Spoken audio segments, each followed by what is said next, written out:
तो एक बार फिर से सबको नमस्कार। और स्वर नमस्कार। विद्या की आज बात करेंगे।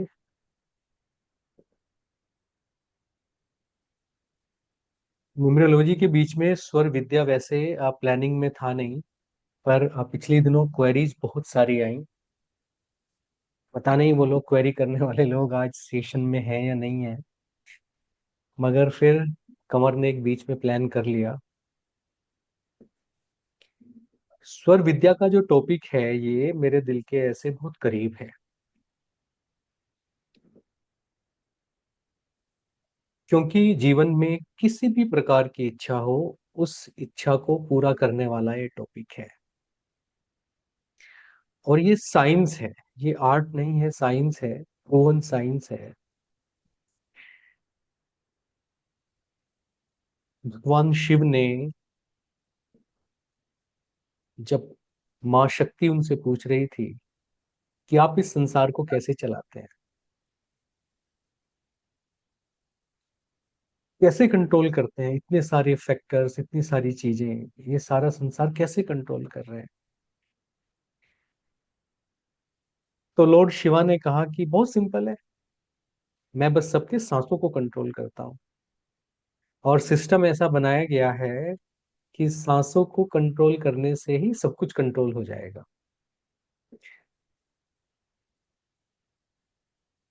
कहते हैं कि भगवान शिव ने शिव स्वरोदय के नाम से जो ग्रंथ लिखा, और जैन धर्म में बहुत सारे ग्रंथ लिखे गए इस विषय में बाद में। ये जो साइंस है पहले बहुत थोड़े से लोगों के पास थी, स्वर विद्या वाली। मगर ईश्वर की कुछ ऐसी कृपा हुई कि उन्होंने ऐसे माध्यम बनाए, ऐसे मीडियम बनाए कि कैसे इस विधि को घर घर और सभी प्रकार के लोगों तक पहुंचाया जा सके।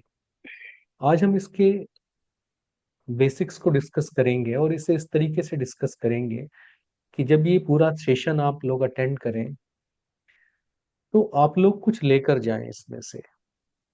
ऐसा ना हो कि कुछ अधूरा छूट जाए। कंप्लीट करेंगे इसको। मेरे हिसाब से लगभग 20 लोग तो ऐसे हैं जो पहले इस विधा से परिचित हैं। बाकी लोग जो हैं ध्यान से सुनेंगे और देखेंगे कि जो विद्या है, इस विद्या के द्वारा क्या क्या चमत्कार किए जा सकते हैं।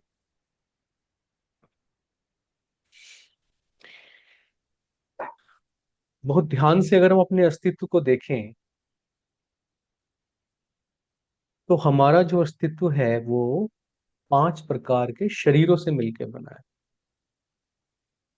जैसे हम 5 प्रकार के एलिमेंट से मिलकर बने हैं, आकाश, वायु, अग्नि, जल एवं पृथ्वी, ऐसे ही हमारा जो अस्तित्व है वो 5 प्रकार के शरीरों से मिलकर बना है। और ये जो कोश है, ये जो सीट है, आजकल ऐसे कैमरे भी आ गए जो इनके वाइब्रेशंस को कैच करते हैं। हमें कौन सा शरीर दिखता है? हमें केवल अन्नमय कोश दिखता है, फिजिकल बॉडी दिखती है जिसके द्वारा हम बात कर रहे हैं। ये जो अन्नमय कोश है, इसके अंदर जो दूसरा शरीर होता है जस्ट इसके अंदर, उसे प्राणमय कोश कहते हैं। प्राणमय कोश के अंदर जो अगला शरीर होता है उसको मनोमय कोश कहते हैं। मनोमय कोश के अंदर विज्ञानमय कोश होता है, और विज्ञानमय कोश के अंदर आनंदमय कोश होता है। तो इस प्रकार हमारी जो कॉन्शियसनेस है, जो हमारी आत्मा है, उसके ऊपर 5 प्रकार के शरीर चढ़े हुए होते हैं। जो अन्नमय कोश है, देखिए पहले के जो 3 शरीर हैं, अन्नमय कोश, प्राणमय कोश, मनोमय कोश, ये संसार की ओर खुलते हैं। और जो विज्ञान में कोश है, वो ये जो 3 शरीर से डेटा आता है, उस डेटा की प्रोसेसिंग करता है, सीपीयू में स्टोर करता है, उस डेटा को कंप्यूटर के अंदर स्टोर करता है। जो आनंदमय कोश है वो बिल्कुल अलग है इन सब कोश से, और जब मोक्ष की प्राप्ति किसी व्यक्ति को होती है तो वो आनंदमय कोश में चला जाता है। इस प्रकार से अगर बेसिक रूप से हम देखें,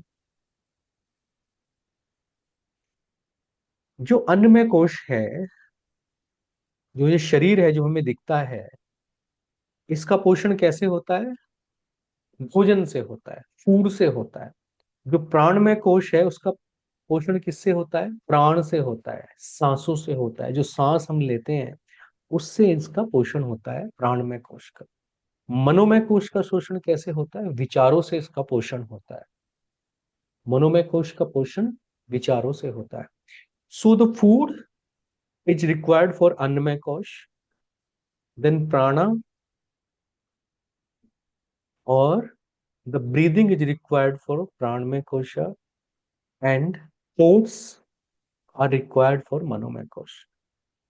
तो शरीर से हम खाना लेते हैं, प्राणमय कोश से हम सांस लेते हैं, और मन से हम विचार करते हैं। ये जो तीन चीजें हैं ये बाहर से शरीर को मिलती हैं, भोजन, सांस और विचार। ये जो तीनों हैं ये आपके अन्नमय कोश, प्राणमय कोश और मनोमय कोश को मिलते हैं। यहां से ये डेटा विज्ञानमय कोश में जाता है और चित्त में संस्कारों के रूप में एकत्रित या इकट्ठा होता है। इस प्रकार से इस डेटा की ये प्रोसेसिंग हो जाती है। अब इसमें जो राज की बात है, जो हम सब लोगों को समझना है और जानना है, वो ये है कि मनोमय कोश और अन्नमय कोश, ये इधर मनोमय कोश हो गया जो हमारा मन है, और अन्नमय कोश जो हमारा शरीर है।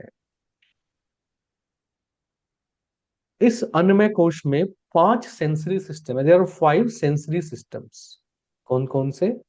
आंखें, कान, नाक, मुंह और त्वचा, है ना। या इसको ब्रॉडर सेंस में हम लोग बोले तो जो होल स्किन है, that is a sensory system for air, है ना। एयर के एट्रीब्यूट क्या होता है? टच होता है। आइज किसके लिए होती है? आइज होती हैं अग्नि के लिए, स्पर्श के लिए। सूर्य की रोशनी पड़ती है, अग्नि पड़ती है तो हम देख पाते हैं। टंग किस लिए होती है? जीभ किस लिए होती है? टेस्ट के लिए होती है, वाटर एलिमेंट के लिए होती है। नोज किस लिए होता है? स्मेल के लिए होता है, अर्थ एलिमेंट के लिए होता है। ईयर किस लिए होते हैं? सुनने के लिए होते हैं, आकाश तत्व के लिए होते हैं। तो ये जो 5 के 5 सेंसरी सिस्टम है हमारे अन्नमय कोश में, ये डेटा किसके लिए इकट्ठा करते हैं? ये डेटा इकट्ठा करते हैं आपके मनोमय कोश के लिए। आपका मन कैसे? मन में आपने कुछ देखा तो मन में विचार आया, आपने कुछ सुना तो मन में विचार आया, आपने कुछ टेस्ट किया तो मन में एक विचार आया, आपने कुछ स्मेल किया, आपने कुछ टच किया। तो इस प्रकार इन 5 ज्ञानेंद्रियां जो आपकी हैं, इनके थ्रू आपका जो मन है, वो मन आपका इन ज्ञानेंद्रिय के थ्रू, इन ज्ञानेंद्रिय की सहायता से अन्नमय कोश से डेटा उठाता है और कहाँ ले जाता है? चित्त में ले जाके स्टोर कर देता है।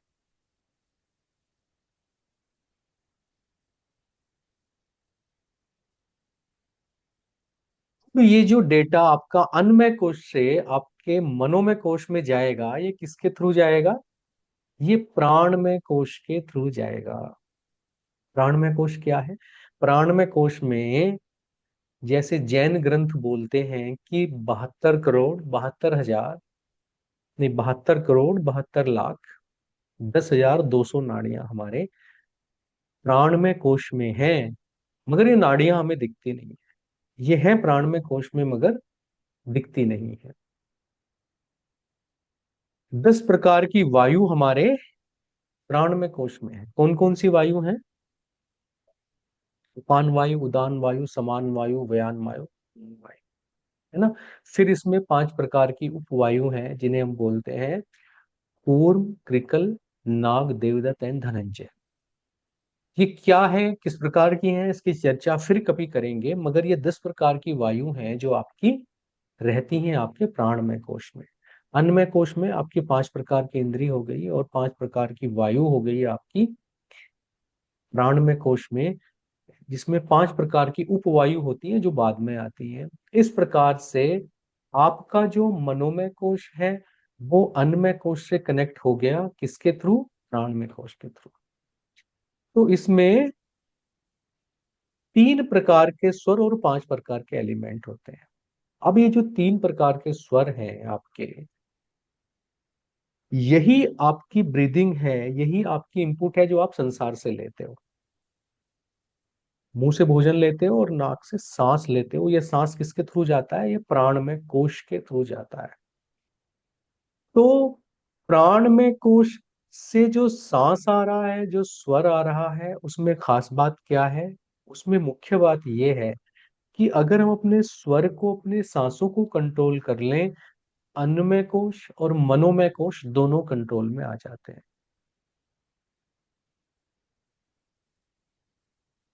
आप कभी भी ये देखना कि आपने सांस को खाली कर दे, पूरे सांस को बाहर निकाल दे और चुप बैठ जाएं, आप देखेंगे कि आपको कोई विचार नहीं आएगा उस समय पे। आप पूरी हवा को अंदर भर लें, पूरी हवा को अंदर भर लें, ऐसे फेफड़े में भर लें और सांस को रोक लें, तो आप कोई भी भारी से भारी काम कर सकते हैं, क्योंकि प्राणमय कोश के सांस रोकने से सारी ऊर्जा अन्नमय कोश में आ जाती है।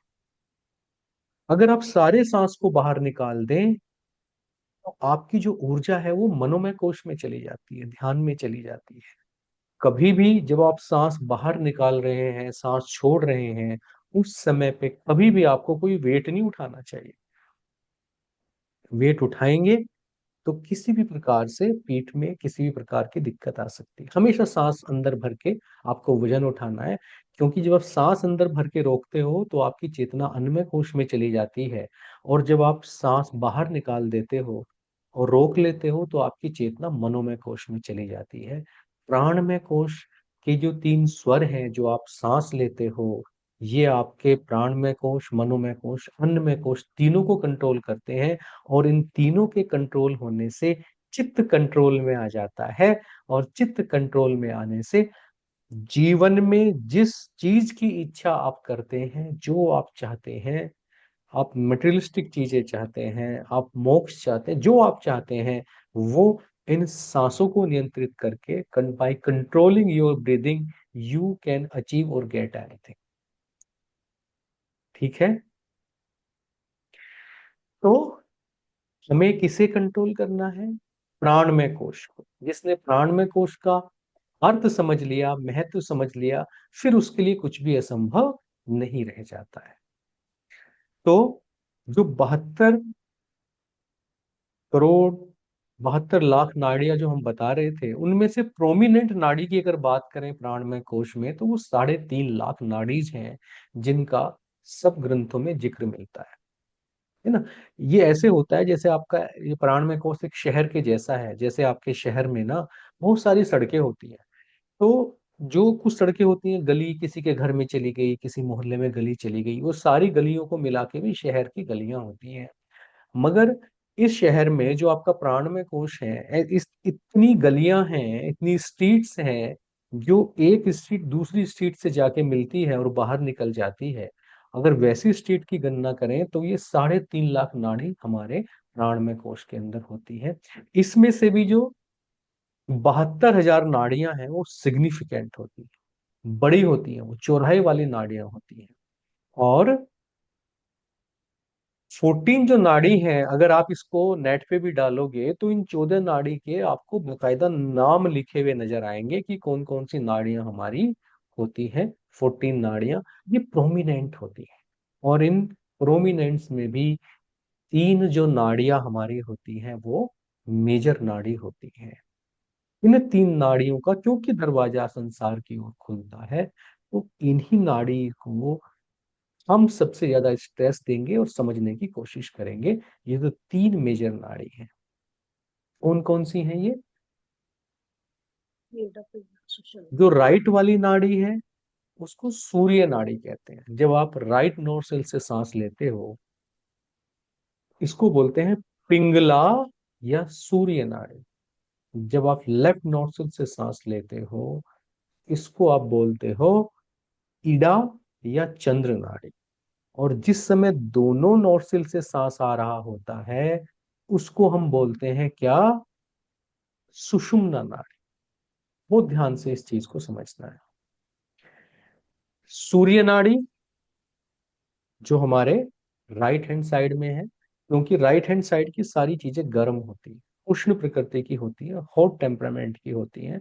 लेफ्ट हैंड साइड की सारी चीजें जो होती हैं आपकी, वो कोल्ड टेम्परामेंट की होती है, इसलिए इसे चंद्र नाड़ी या ईड़ा नाड़ी या शीतल नाड़ी कहते हैं। और बीच की जो सीधी नाड़ी हमारी है, इसको हम सुषुम्ना नाड़ी बोलते हैं। अगर आप ध्यान से देखेंगे तो अभी भी अगर आप देखेंगे और ऐसे धीरे से यहाँ पे हाथ लगाएंगे, ऐसे ऐसे हाथ लगाएंगे और हल्के से सांस लेंगे, आपको पता चलेगा कि आपका दोनों में से एक नोस्ट्रिल चल रहा होगा। जोर से सांस लगाएंगे तो आपको लगेगा दोनों चल रहे हैं, मगर अगर धीरे से ऐसे लगा के चेक करेंगे, सांस लेंगे, किसी एक हाथ पे आपकी जो वायु है, जो प्राण है, वो ज्यादा महसूस होगा। ठीक है, तो हम में से हर किसी की या तो चंद्र नाड़ी चल रही होगी या सूर्य नाड़ी चल रही होगी। आप लोग चेक करेंगे अपनी नाड़ी। इसे चेक करने के बहुत सारे तरीके हैं। दो पतले पतले कागज लेके आप नाक के सामने रख सकते हो, ऐसे हाथ लगा सकते हो, या यहाँ पे हाथ लगाइए और ऐसे इसको ट्रायंगल बना के हल्के से सांस लीजिए, तो आपको पता चलेगा कि आपकी कौन सी नाड़ी इस समय पे चल रही है। हमारी एक समय में एक ही नाड़ी चला करती है। बहुत रेयरली ऐसा होता है कि जब दोनों नाड़ियों से बराबर सांस आ रहा होता है। कभी कभी ऐसा होता है कि दोनों नाड़ी से सांस आ रहा होता है, पर वो बहुत रेयरली होता है, हमेशा नहीं होता है ना। सुरेंद्र पाल जी की दोनों चल रही हैं, रानू जी की राइट चल रही है, हरे कृष्ण जी की लेफ्ट चल रही है, तो ऐसे नायक जी की राइट चल रही है। तो ये आप इसे ऐसे समझें कि इसमें से एक तो जो है आपकी ऐसा नहीं है, दोनों चलती है, मगर 60% जिसमें आपकी ज्यादा सांस आ रही है उसकी हम बात करते हैं, है ना। पारुल जी की लेफ्ट चल रही है,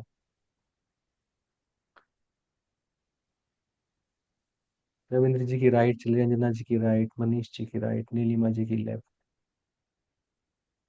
राइट, अरुण बिकल जी की दोनों चल रही। आप एक बार और ध्यान से देखें अरुण जी, बहुत हल्के से सांस लें तो आप देखेंगे कि कोई एक जो नाड़ी है वो ज्यादा चल रही है आपकी।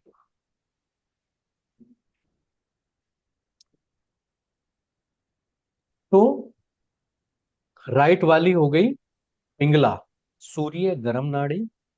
लेफ्ट वाली हो गई ईड़ा, चंद्र ठंडी नाड़ी।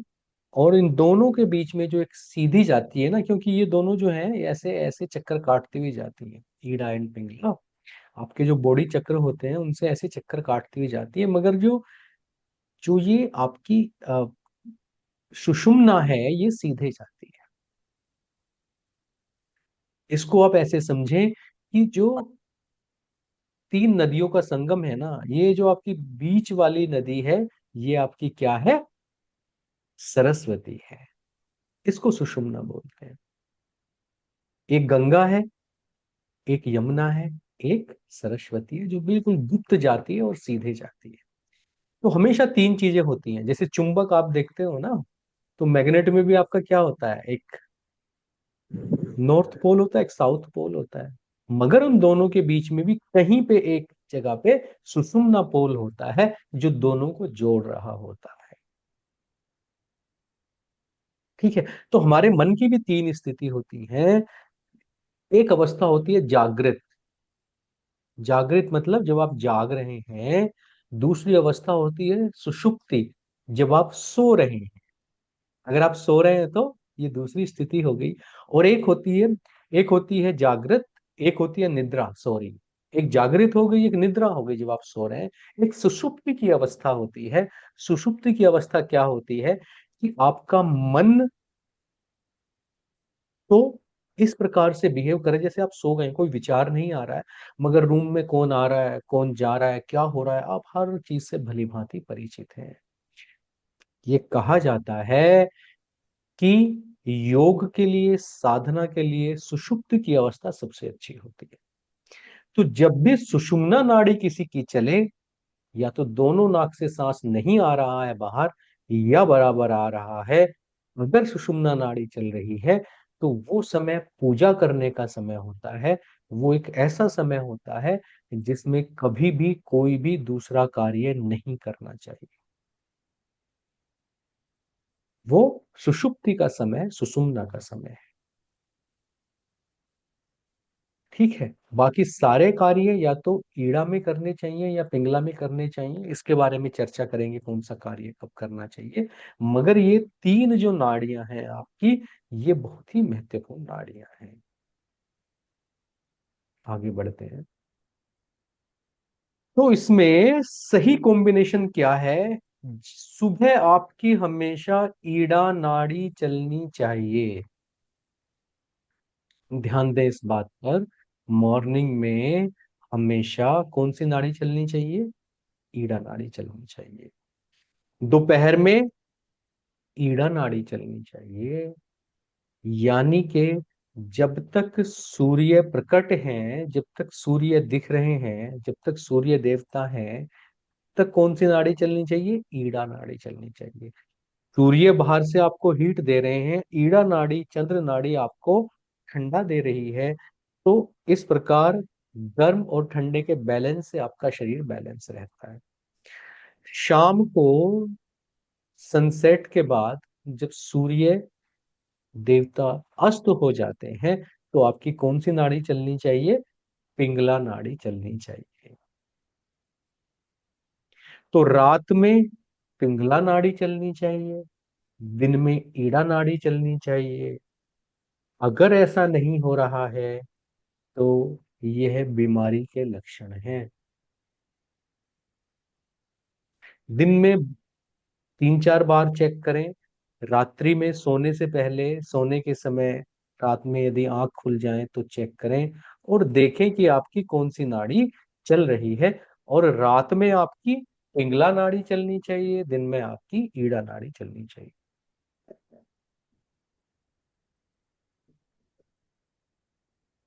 अब इसको बहुत ध्यान से समझना है, बहुत ध्यान से। हम जो एक सांस लेते हैं, हमने सांस लिया, इनहेल किया और फिर बाहर निकाला। तो जब हम सांसों पे ध्यान नहीं दे रहे होते हैं, उस समय पे हमारा एक सांस आना और जाना 4 सेकंड का होता है, जिसे शास्त्रों में प्राण कहा गया है। समय की गणना शास्त्रों में कैसे की गई है? प्राण के रूप में। जब एक सांस लिया तो छोड़ दिया, तो इसको एक प्राण का 4 सेकंड का हो गया। तो जिसे एक पल कहते हैं हमारे शास्त्रों में, वो 6 प्राण का होता है। यानी कि 24 सेकंड का एक पल होता है। एक घटी या एक घड़ी किसे कहते हैं? 60 पलों की एक घड़ी होती है, और इसको बोलते हैं 24 मिनट की। तो एक एक घटी कितने की हो गई? 24 मिनट की। और एक मुहर्रत जो 2 घड़ी का होता है, 2 घटी का होता है, वो कितना होता है? 48 मिनट का होता है। इस प्रकार से समय की गणना होती है। एक दिन में टोटल कितने मुहर्रत होते हैं? 30 मुहर्रत होते हैं। एक चीज साइंटिफिकली आप समझे कि कोई भी इमोशन जो आपके मन में है, वासना है, करुणा है, दया है, क्रोध है, श्रृंगार है, रोमांस है, कोई भी भावना आपके मन में अधिकतम 48 मिनट तक रहती है। वो लोग जो आत्महत्या के विचार से ग्रसित हैं, वो लोग जो डिप्रेशन में हैं, वो भी मैक्सिमम उस स्टेज में कितनी देर के लिए रहते हैं? 48 मिनट के लिए रहते हैं। 48 मिनट के बाद, एक मुहूर्त के बाद, वो स्थिति आपकी बदल जाती है। तो हमने देखा एक पल में क्या हो गया? 6 प्राण हो गए। एक घड़ी में आपके 60 पल, 24 मिनट, 360 प्राण हो गए। एक मुहूर्त में 720 प्राण हो गए। प्राण मतलब सांस।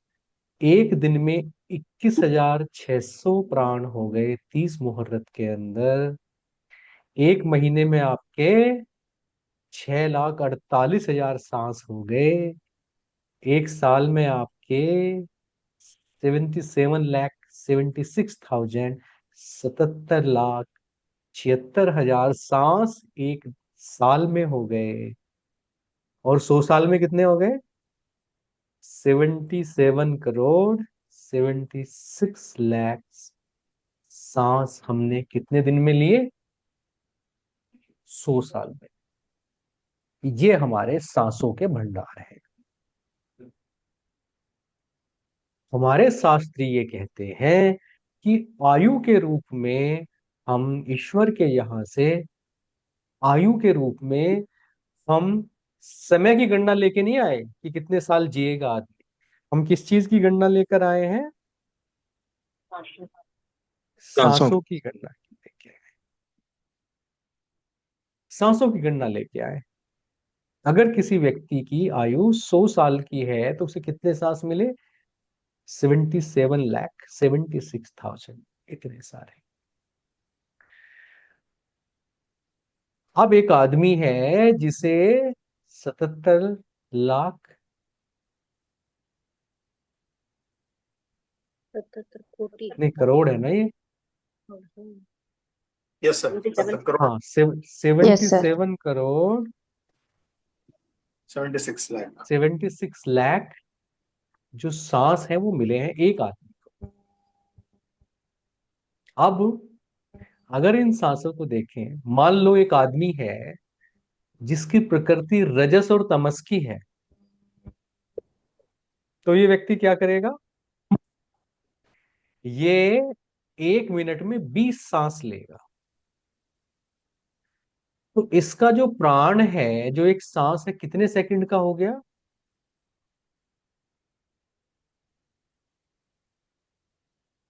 3 सेकंड। 3 सेकंड का हो गया। 3 सेकंड का। इस आदमी का जो एक सांस है वो कितने सेकंड का हो गया? 3 सेकंड का हो गया। जो प्राण 4 सेकंड का होना था वो 3 सेकंड का हो गया। और 1 मिनट में इस आदमी ने कितने सांस लिए? 20 सांस लिए।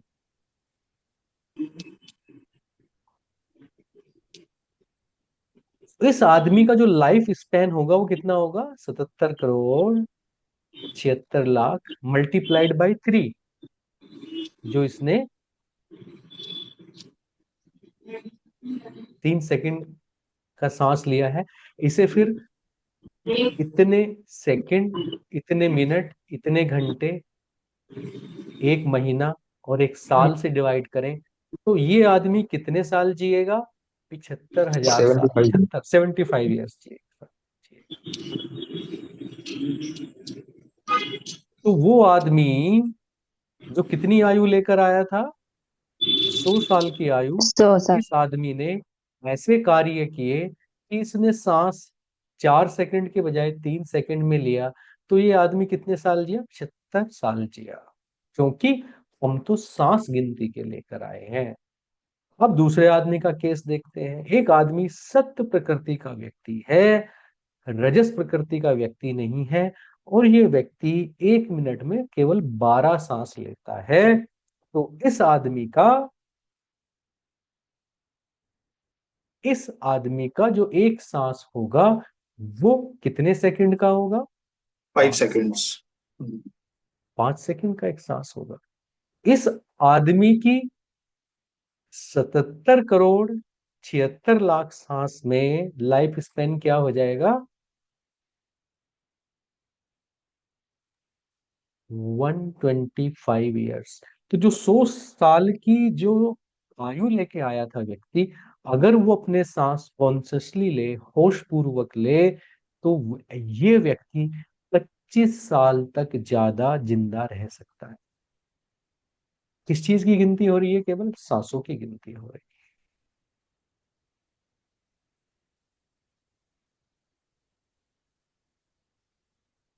अब देखिए, जो एक चूहा होता है ना, माउस जो होता है, ये जो चूहा होता है, ये 1 मिनट में 90 सांस लेता है। और इसकी आयु इसीलिए केवल 3 साल की होती है। Only 3 years. एक जो खरगोश होता है वो 1 मिनट में 60 बार सांस, 60 टाइम्स ब्रीथ करता है। तो इसकी जो एज है वो 5 ईयर की होती है। कुत्ता जो है वो 1 मिनट में 30 बार सांस लेता है। इसकी आयु 12 साल की होती है। जो मंकी है वो 25 टाइम्स सांस लेता है, 25 सांस लेता है, 20 से 25, और इसकी आयु 30 साल की होती है। घोड़ा आपका 20 सांस लेता है, इसकी आयु 50 साल की होती है। आदमी 15 सांस लेता है तो 80 साल की आयु होती है। वेल्स, जो वेल्स होती हैं, वो 1 मिनट में 6 सांस लेती हैं और 150 साल तक जिंदा रहती हैं। ऐसे ही जो कछुआ होता है वो 1 मिनट में 2 बार सांस लेता है और 300 साल तक जिंदा रहता है। तो हमारा लाइफ स्पैन किस चीज पे डिपेंड करता है? हमारा लाइफ स्पैन इस चीज पे डिपेंड करता है कि हम 1 मिनट में कितने सांस ले रहे हैं, हमारे सांसों की गति कैसी है। मनुष्य को ये विवेक प्रकृति ने दिया है कि वो जितना मर्जी चाहे अपने सांस को कम या ज्यादा कर सकते हैं। आप लोगों ने कभी सांस रोकने की प्रैक्टिस की है किसी ने? ये सर कितनी मैंने की है। कितनी देर तक रोक पाते हैं सांस को? 1 मिनट से। सर 1 डेढ़ मिनट तक। 1.5 मिनट तक रोक लेना बहुत बड़ी बात है। जो लोग भी 45 सेकेंड 120। से ज्यादा सांस को रोक लेते हैं उनके लिए ये बहुत बड़ी बात है। 120 सेकंड। जो लोग 2 मिनट तक सांस को रोक लेते हैं उनके लिए मोक्ष की यात्रा बहुत ही सिंपल हो जाती है। तो सांस की जो गति है वो हमेशा आप कॉन्शियस होके सांस लेंगे, जागृत होके सांस लेंगे, होश पूर्वक सांस लेंगे तो आयु आपकी लंबी होगी।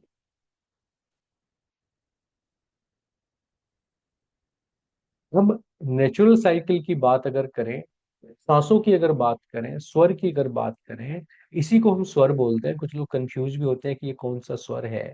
तो ये जो रिदम जो चलती है सांस की, लेफ्ट से राइट से, दोनों से, इसको स्वर बोला गया है ग्रंथों में। तो डे टाइम प्रेफरेंस क्या है?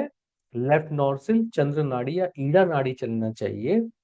नाइट प्रेफरेंस क्या है? रात में आपकी पिंगला नाड़ी, राइट नॉर्सिल, है ना, सूर्य नाड़ी चलनी चाहिए।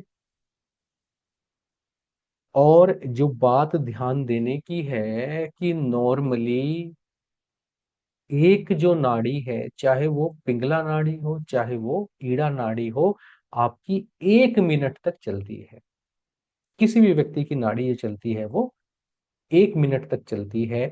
48 मिनट से लेके 64 मिनट्स के बीच में ये आपकी चेंज हो जाती है, राइट से लेफ्ट, लेफ्ट से right. Sleep after about 1 hour, 1 घंटे के बाद लगभग ये स्लिप हो जाती है। जब ये लेफ्ट से राइट या राइट से लेफ्ट जा रही होती है उस टाइम पे 1 से लेके 4 मिनट के लिए आपकी सुषुम्ना एक्टिवेट होती है। हर घंटे में एक ऐसा समय आता है जब आपकी दोनों नोस्ट्रिल से सांस आ रहा होता है, तो उस समय को बोलते हैं जब आपका सुषुम्ना एक्टिवेट होता है। वो 1 मिनट की भी हो सकती है, वो आपकी 4 मिनट के लिए भी हो सकती है।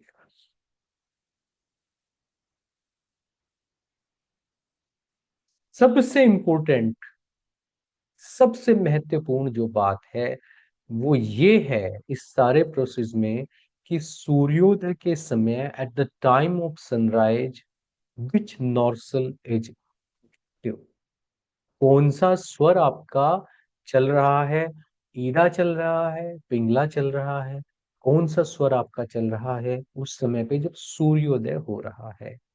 इस राज को जो जान लेता है उसका जो स्वर है वो सद भी जाता है और उसको लाभ करने लगता है। इस चीज को समझना बहुत जरूरी है।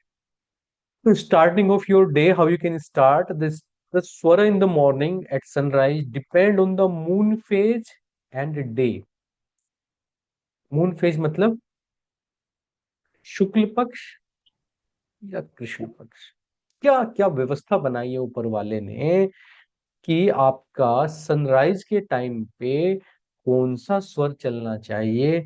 ये किस चीज पे डिपेंड करता है? मून्स डे पे डिपेंड करता है और आपका कृष्ण पक्ष या शुक्ल पक्ष पे डिपेंड करता है।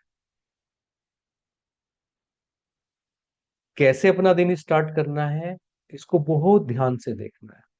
बहुत इंपॉर्टेंट ये स्लाइड है।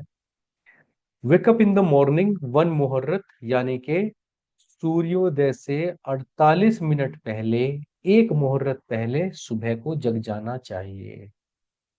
अगर आप किसी वजह से नहीं जग पा रहे हैं तो कम से कम 24 मिनट यानी कि 1 घड़ी पहले जरूर सूर्योदय से पहले जग जाना चाहिए। जो सूर्योदय के समय भी सोया रहता है उसे फिर दिन में कुछ नहीं मिलता, उसका जीवन फिर किसी योग्य नहीं है। तो आप 25 मिनट पहले, 50 मिनट पहले सनराइज से उठ गए, और उठने के बाद क्या करना है आपको? ईश्वर का धन्यवाद करना है सबसे पहले। क्यों धन्यवाद करना है? क्योंकि आप जिंदा हैं, आप स्वस्थ हैं, और आपके सारे फैमिली मेंबर स्वस्थ हैं। ऐसे 50,000 लोग दुनिया में हैं जो रात में सोए मगर सो के नेक्स्ट डे नहीं उठते हैं, मगर हम उठे हैं और परिवार के सारे सदस्य सोकर उठे हैं। तो इस चीज के लिए सबसे पहला काम क्या करना है? ईश्वर को धन्यवाद देना है।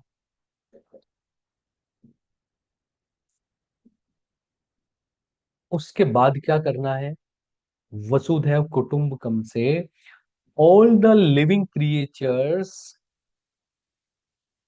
ऑन दिस प्लेनेट, जितने भी हैं, सबके लिए हमें प्रार्थना करनी है। सबकी वेलबींग के लिए प्रार्थना करनी है।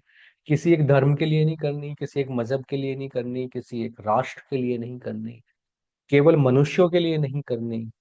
इस पृथ्वी पर देखिए, जो बैक्टीरिया हैं, जो माइक्रोब्स हैं, जो सबसे छोटे हैं, अगर वो माइक्रोब्स खत्म हो जाएं तो मनुष्य का जो जीवन है 6 महीने के अंदर खत्म हो जाएगा। तो हमारा जीवन किसके बेस पे रुका है? माइक्रोब्स के बेस पे रुका है।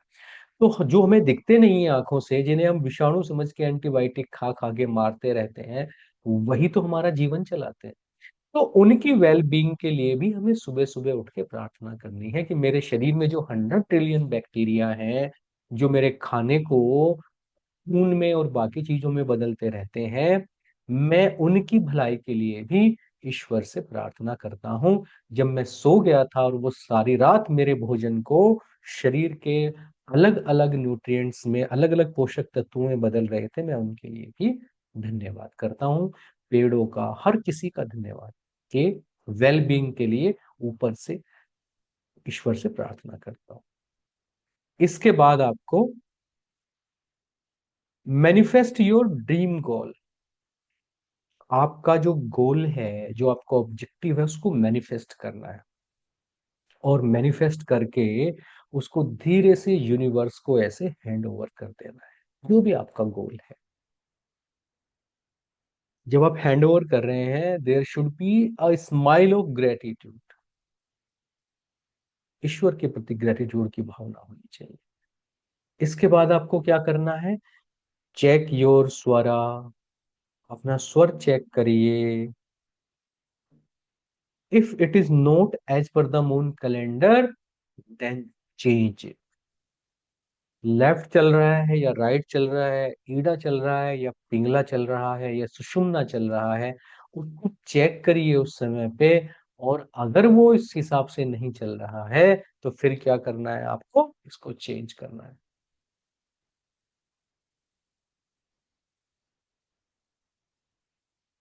कैसे चेंज करते हैं? गुरु जी चेंज कैसे करेंगे? हाँ, चेंज कैसे करते हैं देखेंगे अभी। पहले जो है कंप्लीट कर लें प्रोसीजर। अब आपने क्या किया कि आपका वो स्वर चल रहा है जो स्वर आपका सूर्योदय के समय पे चलना चाहिए था। आपने चेंज कर लिया। उसे चेंज कैसे करेंगे बताएंगे अभी। चेंज करने के बाद जो स्वर आपका चल रहा है वो ध्यान से देखना है। जो स्वर चल रहा है, सांस को अंदर भर के ऐसे उस साइड में ऐसे हथेली के ऊपर हाथ रखना है। Put your active side palm on your active side चिक। ऐसे यहां पे हाथ रखना है। Inhale and hold the Swara and put the active side foot on the. अब आपको बेड से नीचे उतरना है, सांस को अंदर खींचना है, अंदर रोक लेना है, एक्टिव साइड में हाथ को रखना है, और जिधर का स्वर चल रहा था उधर का पैर पहले अर्थ पे रखना है। सबसे इंपॉर्टेंट पॉइंट है ये, जो याद रखना है।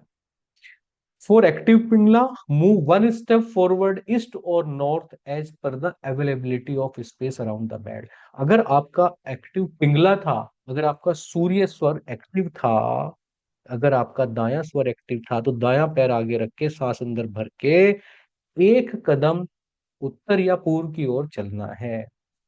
अगर पीड़ा अगर पिंगला जो था आपका एक्टिव था, अगर सॉरी ईड़ा आपका एक्टिव था, यानी कि चंद्र स्वर एक्टिव था, तो बाई गाल पे, लेफ्ट चिक पे ऐसे हाथ रख के सांस अंदर भर के और लेफ्ट फुट को आगे रख के पश्चिम या दक्षिण दिशा में आपको 2 कदम चलना है।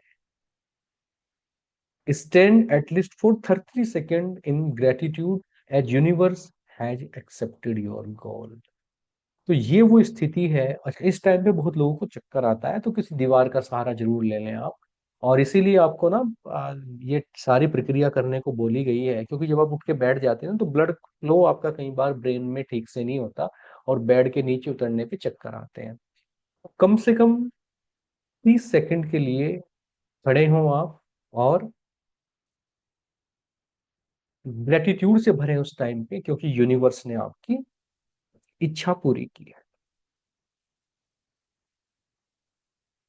क्योंकि यूनिवर्स ने आपका काम किया है। आप यूनिवर्स का काम करेंगे और यूनिवर्स से अपने गोल के लिए, अपने उद्देश्य के लिए ऑनेस्ट रहने का वादा करेंगे कि मैं यूनिवर्स से ये वादा करता हूं, ये प्रॉमिस करता हूं कि मेरा जो भी गोल है मैं उसके लिए ऑनेस्ट रहूंगा। तो ये आपकी प्रक्रिया होगी कब? सुबह उठने के बाद।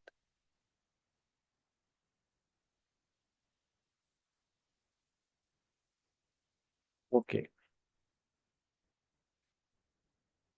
अब बात आ गई। अब बात क्या आ गई?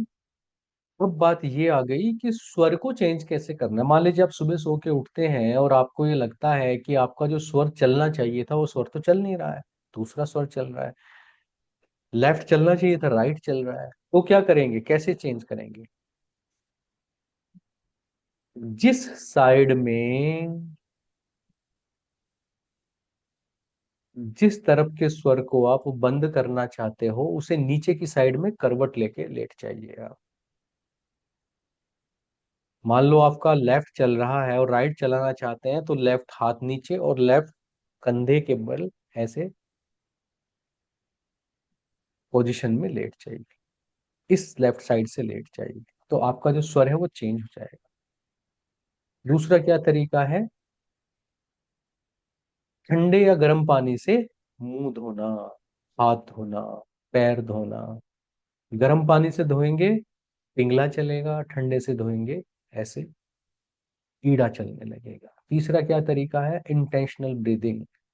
अगर आपका लेफ्ट चल रहा है और आपको राइट चलाना है, तो आप क्या करेंगे? जबरदस्ती लेफ्ट को बंद कर लेंगे और 3 मिनट के लिए सांसें किस तरफ से लेंगे? जिधर का स्वर आप चलाना चाहते हैं। इंटेंशनली भी आप स्वर को चेंज कर सकते हैं। कहते हैं कि हनी जो है,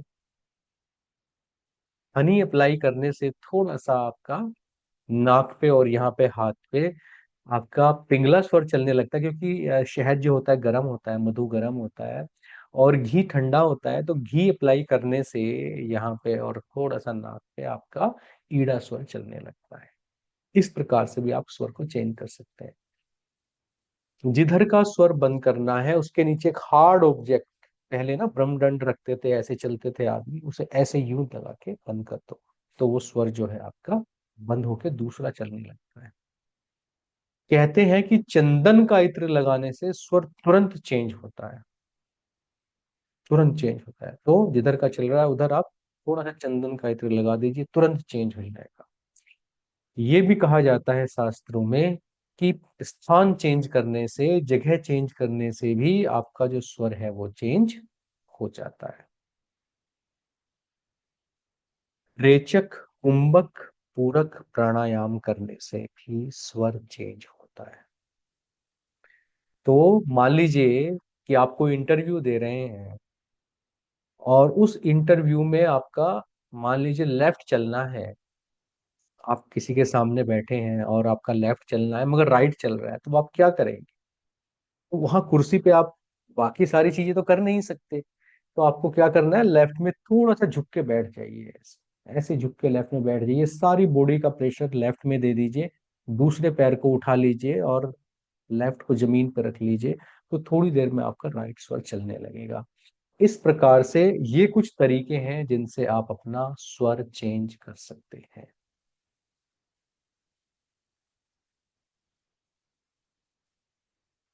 ठीक है।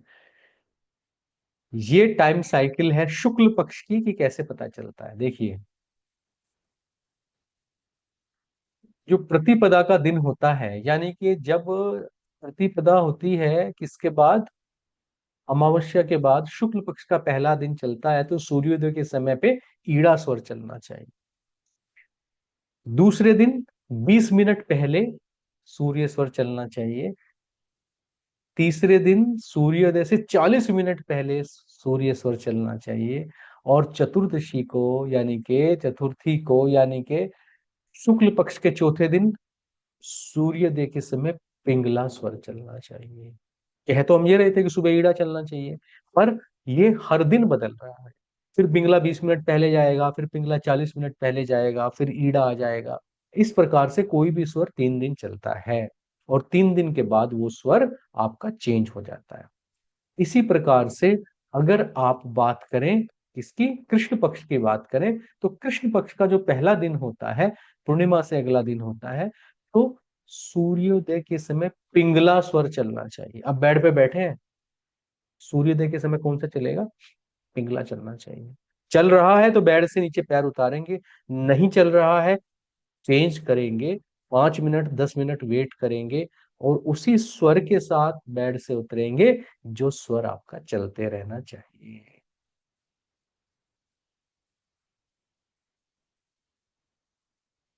आप बहुत साइंटिफिक बात कर रहे हैं, बहुत ध्यान से इस बात को सुनना है। इस बात को आपने सुन लिया तो आप अपने बच्चों को भी ठीक से समझा पाओगे। हमारे ब्रेन के अंदर क्या चलता है, इसे झांकने का तो हमारे पास मेडिटेशन के अलावा कोई तरीका नहीं है। मगर अगर ईईजी, इलेक्ट्रोएन्सेफेलोग्राम जिसको बोलते हैं, जब बहुत सारी लीड लगाता है ना डॉक्टर यहाँ पे लगा के और एक ईईजी लेता है, उससे हमें ये पता चला कि हमारे ब्रेन में से कुछ वेव आती रहती है, जिन्हें हम बोलते हैं beta wave, alpha wave, theta wave, delta wave. वो आती रहती है। कैसे कैसे आती हैं? जैसे हम अभी जो क्लास में बैठ के काम कर रहे हैं, जब हम अलर्ट हैं, जब आप कोई भी अलर्ट होके काम कर रहे होते हो पूरे दिन, तो कौन सी वेव चलती है, बीटा वेव चलती है। बीटा वेव की फ्रीक्वेंसी कितनी होती है, 12 से 30 हर्ट्ज के बीच में होती है।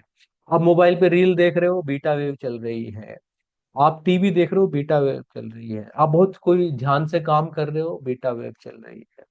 तो बीटा वेव कितनी चलनी चाहिए, दिन में 6 घंटे से ज्यादा बीटा वेव नहीं चलनी चाहिए। और एक एवरेज व्यक्ति की बीटा वेव 4 घंटे चलनी चाहिए। मगर ऐसा रिसर्च में देखा गया है कि यूएस जैसी कंट्री में, इवन इंडिया जैसी कंट्री में, लोगों की 12-12 घंटे बीटा वेव चल रही हैं। और जो जिन लोगों को स्क्रीन का एडिक्शन है, कि बैठ के पूरे टाइम आप या तो वो देखते रहते हैं सीरीज या मोबाइल पे रील देखते रहते हैं, ऐसे ऐसे भी लोग हैं जो 17-17 घंटे एक्टिव रहते हैं और उनकी बीटा वेव चलती रहती है। चलनी चाहिए 4 घंटे, चल रही है 16 घंटे बीटा वेव। जब भी आप कोई काम कर रहे हो, जब भी आप कोई काम कर रहे हो, तो हर आधे घंटे के बाद आंख बंद करके 5 मिनट के लिए बैठ जाइए।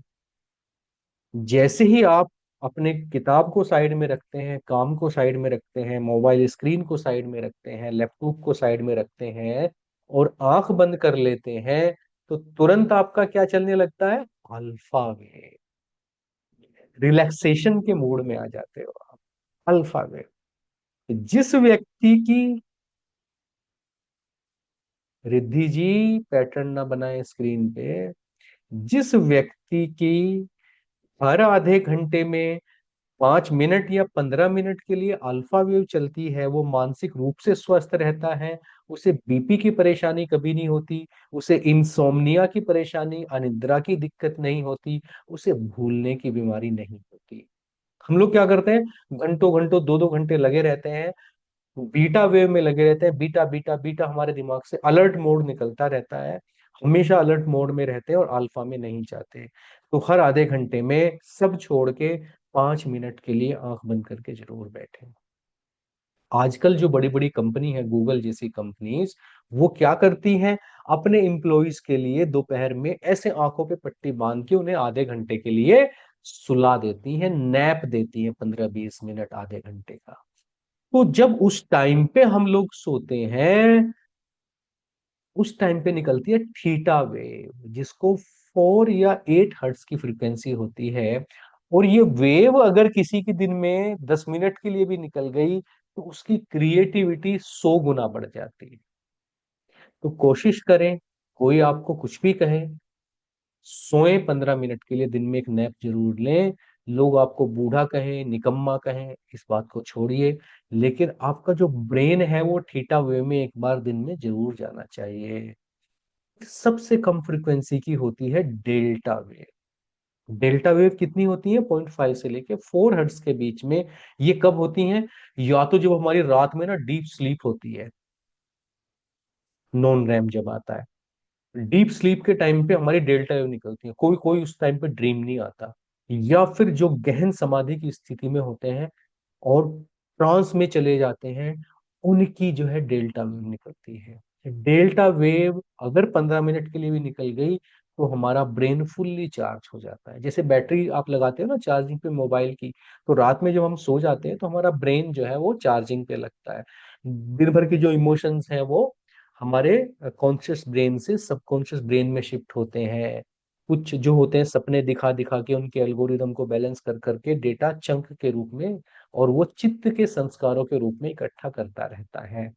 इस प्रकार से ये ब्रेन है, ब्रेन की जो वेव्स है हमारी, वो एक सीक्वेंस में रहनी चाहिए। दिन में 4 घंटा आपकी बीटा वेव आनी चाहिए, 2 घंटा अल्फा वेव आनी चाहिए, आधा घंटा थीटा वेव होनी चाहिए, और रात में डेल्टा वेव आपकी आनी चाहिए। या आप सुबह सुबह मेडिटेशन कर रहे हो तो आपकी आनी चाहिए। एक होती है गामा वेव, जिसकी फ्रिक्वेंसी बीटा वेव से भी ज्यादा होती है, और ये होती है पीक परफॉर्मेंस, जब कोई आदमी बहुत ज्यादा फोकस कर लेता है।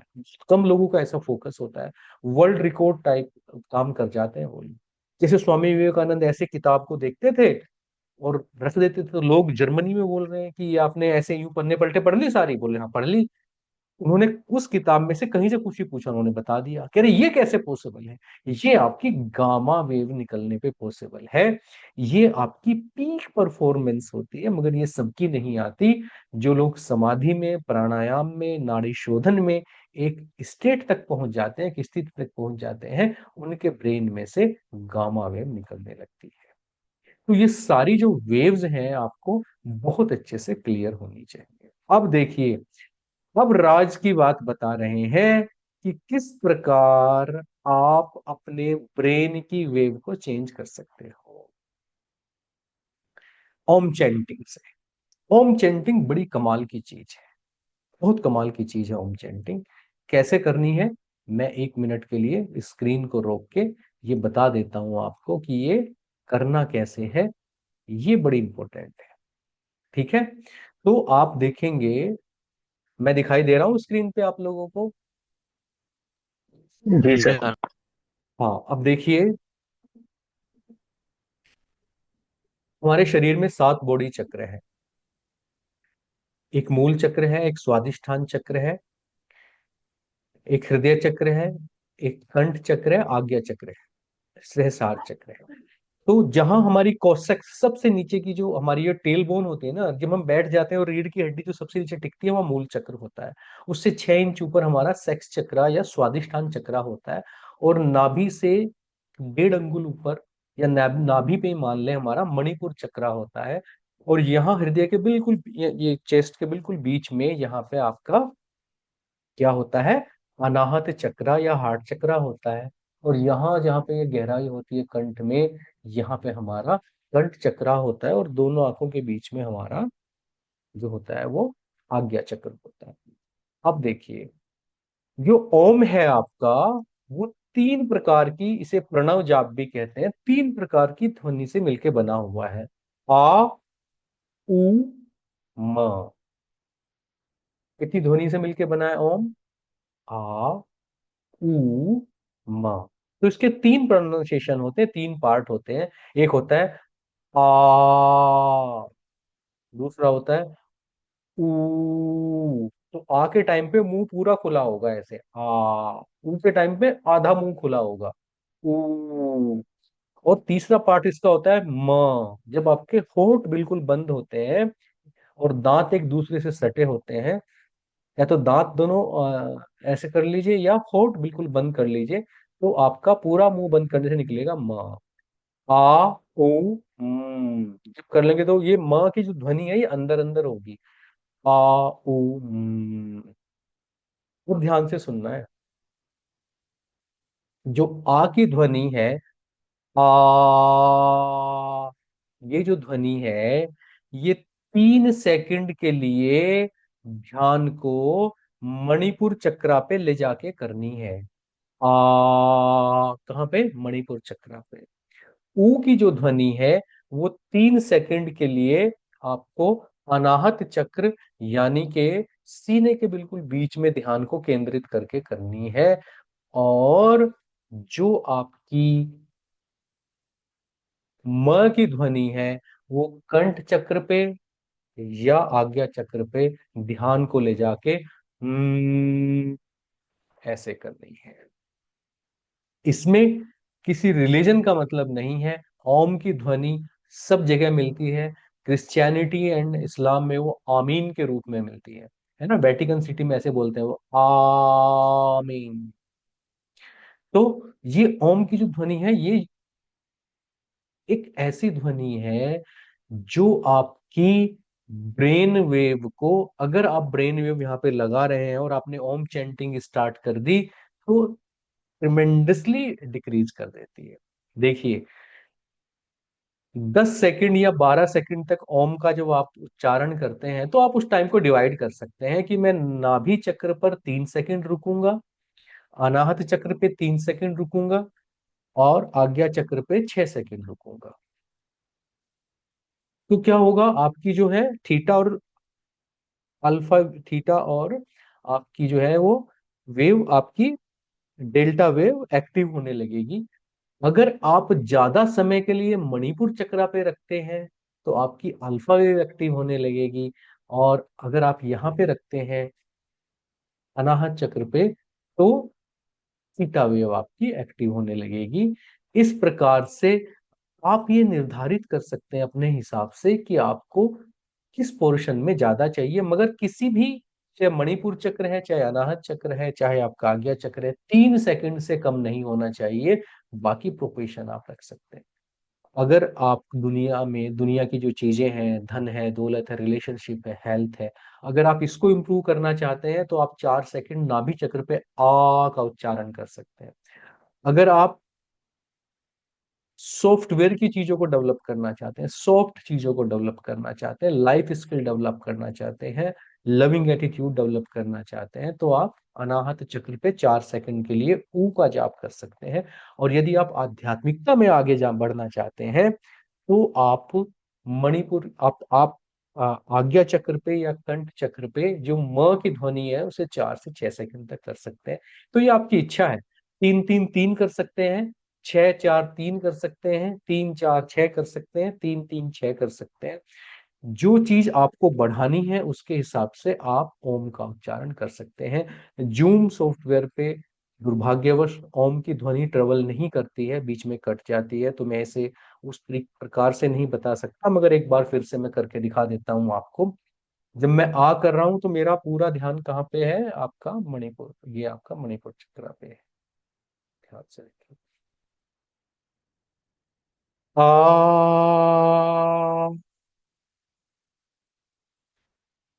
ऊ, हम्म,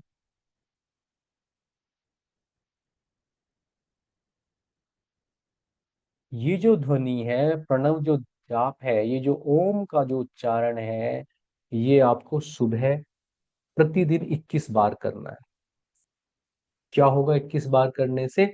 बड़ी तेजी के साथ आप ब्रेन वेव बीटा से अल्फा पे, अल्फा से थीटा पे ट्रांजिट कर पाएंगे। और इसका सबसे बड़ा फायदा जो होता है वो ये होता है कि इससे आपका ब्लड प्रेशर भी कंट्रोल रहता है, क्योंकि ये आपके हार्ट बीट को भी कंट्रोल करता है।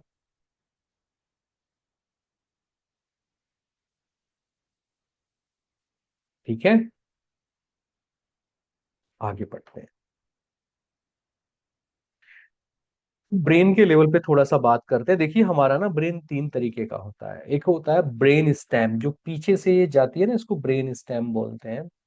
और जो ये बीच में यहाँ पे होता है, इसको बोलते हैं लिम्बिक ब्रेन, है ना। और जो आगे होता है, इसको बोलते हैं पीएफसी, प्री फ्रंटल कॉर्टेक्स या नियो कॉर्टेक्स बोलते हैं।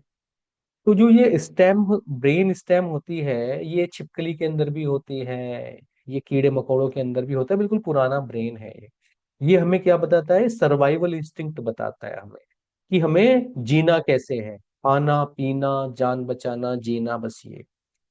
जो लिम्बिक ब्रेन होता है, ये जानवरों के अंदर भी होता है, धीरे धीरे करोड़ों साल में डेवलप हुआ। ये रेंगने वाले जीवों के अंदर नहीं होता, मगर जो आपके पैरों से चलने वाले हैं, जितने भी मैमल्स हैं, वो सबके अंदर लिम्बिक ब्रेन होता है। और लिम्बिक ब्रेन आपका क्या करता है? इमोशंस को जनरेट करता है।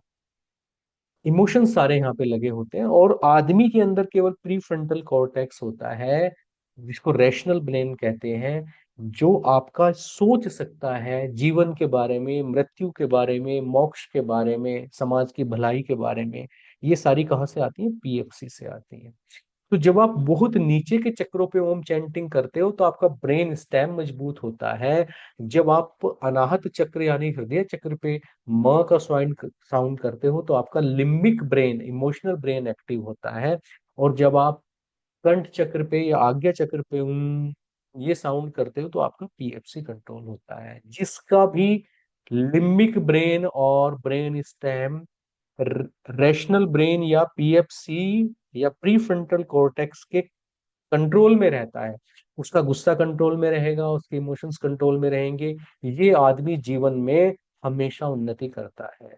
और जिस आदमी के अपने इमोशंस कंट्रोल में नहीं है, जिसको यही नहीं पता कब गुस्सा होना है, कितना गुस्सा होना है, किस बात का बुरा मानना है, किस बात का नहीं मानना है, कब गुस्सा दिखाना है, कब नहीं दिखाना है, कब चुप रहना है, कब बोलना है, ऐसे लोगों का इमोशनल ब्रेन ज्यादा एक्टिव होता है, लिम्बिक ब्रेन।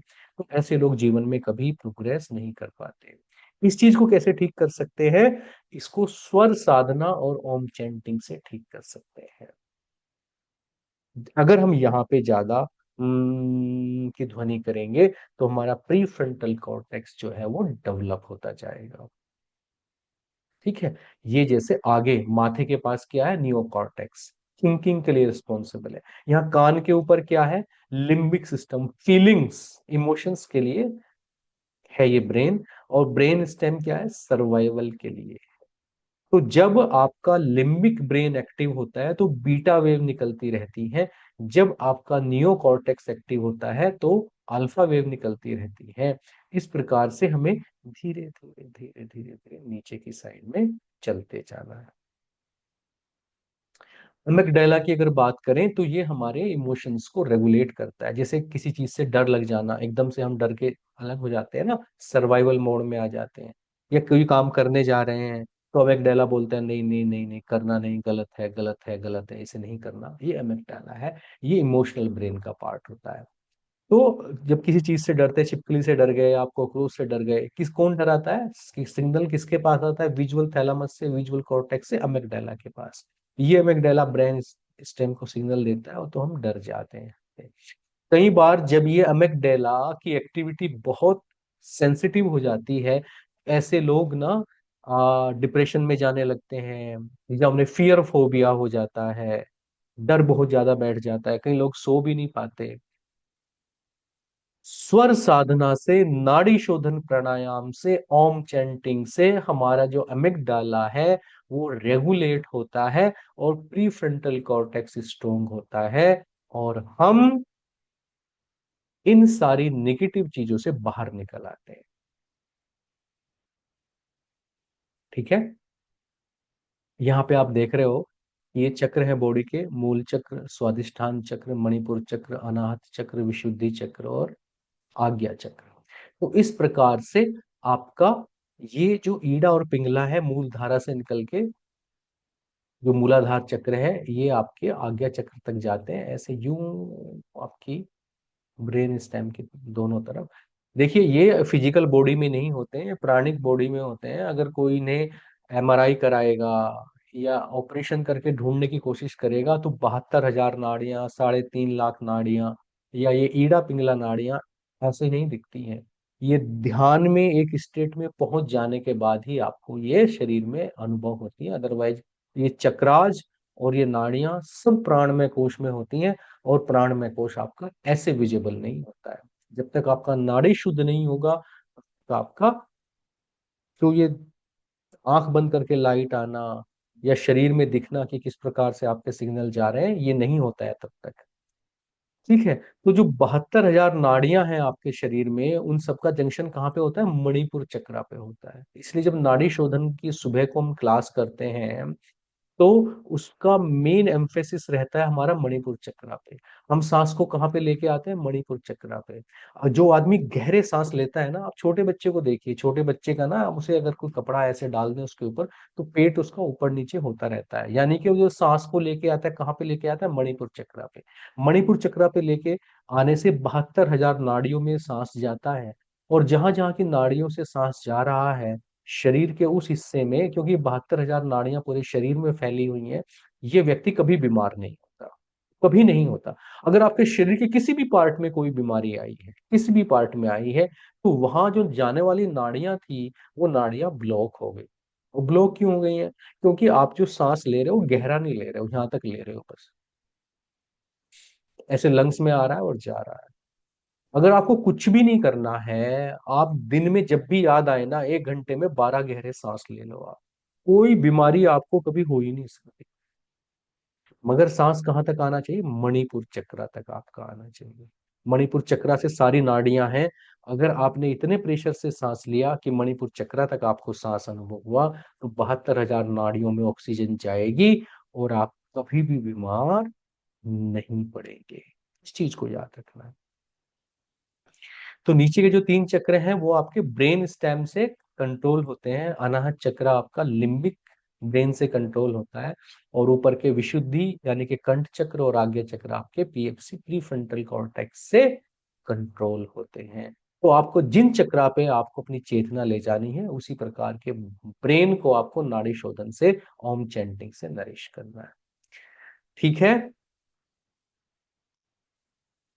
तो ये आज आपको बताया कि सुबह उठ के क्या करना है, किस प्रकार से स्वर आपका होना चाहिए, सूर्योदय के समय कौन सा स्वर आपका चलना चाहिए, नहीं चल रहा है तो उसको कैसे चेंज करेंगे, कौन सा पैर नीचे निकालेंगे, क्या फॉर्मेशन लेंगे, ओम चैंटिंग कैसे करेंगे, 21 टाइम चले, कैसे मॉर्निंग में ओम चैंटिंग करेंगे। ये है नट शेल में आपका पूरा स्वर विज्ञान।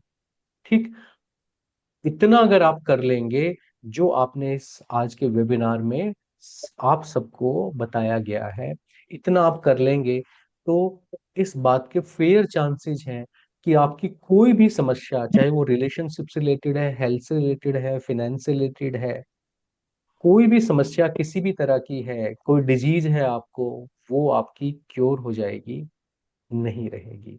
तो ये एक ऐसी विद्या, एक ऐसी कमाल की चीज है जो आपको सारी परेशानियों से, आपको हजार चीजें नहीं करनी है एस्ट्रोलॉजी की तरह, बस आपको अपने स्वर पे ध्यान देना है, स्वर साधना के हिसाब से चलना है, और आपकी सारी चीजें कंट्रोल में आ जाएंगी। तो नाड़ी शोधन करने से, ऑम चैंटिंग करने से gamma frequency from the brain start appearing. अभी हम लोगों के दिमाग में से किसी में से भी ब्रेन में से गामा फ्रीक्वेंसी नहीं निकलती। सोचिए आपका 16 साल का बच्चा है, वो नाड़ी शोधन करके और उसने गामा फ्रीक्वेंसी निकालनी शुरू कर दी, तो वो जो तैयारी कर रहा है मेडिकल की, इंजीनियरिंग की या पब्लिक यूपीएससी की, तो गामा फ्रीक्वेंसी निकलते ही तो जो चीज दूसरा बच्चा 3 घंटे में पढ़ रहा है, ये तो 15 मिनट में पढ़ लेगा, क्योंकि इसकी ब्रेन से आपकी गामा फ्रीक्वेंसी आनी स्टार्ट हो गई है ना। जो आपका अमिगडाला है, जो आपको डराता रहता है, जो आपका इमोशनल ब्रेन है, उसको ये क्या कर देता है, डीएक्टिवेट कर देता है, कंट्रोल कर देता है। और क्या करता है, प्री फ्रंटल कॉर्टेक्स को, यानी कि इस वाले पार्ट को जो आपको समझदारी की चीजें हमारे अंदर लेके आता है, इंसान को इंसान बनाता है, उसे एक्टिवेट कर देता है। वीगल टोन को इंक्रीज कर देता है। वीगल टोन क्या होती है, ये पैरासिम्पथेटिक और सिंपैथेटिक सिस्टम होते हैं दो हमारे ब्रेन के अंदर। इसके बारे में डिटेल में कभी फिर बात करेंगे। वीगल टोन हमारी इंक्रीज हो जाती है, और जिसकी वीगल टोन अगर ठीक चल रही है ना, तो उसके शरीर के किसी अंग में कभी कोई परेशानी नहीं आती। ठीक है। और हमें ये किसी भी समय पे डी स्ट्रेस होने के लिए अलाउ करता है। ये सारी चीजें हमारे साथ होती हैं जब हम स्वर विज्ञान को फॉलो करते हैं, नाड़ी शोधन करते हैं, ओम चैंटिंग करते हैं। ठीक है। इसके अलावा अगर आप कुछ और सीखना चाहते हो, इतना सफिशियंट है अपने आप में, तो ये एक कोर्स है जो चलाएंगे हम लोग। इसमें 6 तो थ्योरेटिकल सेशन होंगे आपके, और 3 मॉर्निंग के प्रैक्टिकल सेशन होंगे नाड़ी शोधन के। जैसे शुरू के जो बेसिक नाड़ी शोधन होगा वो मॉर्निंग में 7 दिन के लिए चलेगा। फिर अगले 7 दिन के लिए सेकंड लेवल चलेगा। फिर अगले 7 दिन के लिए आपका जो है वो हायर लेवल चलेगा।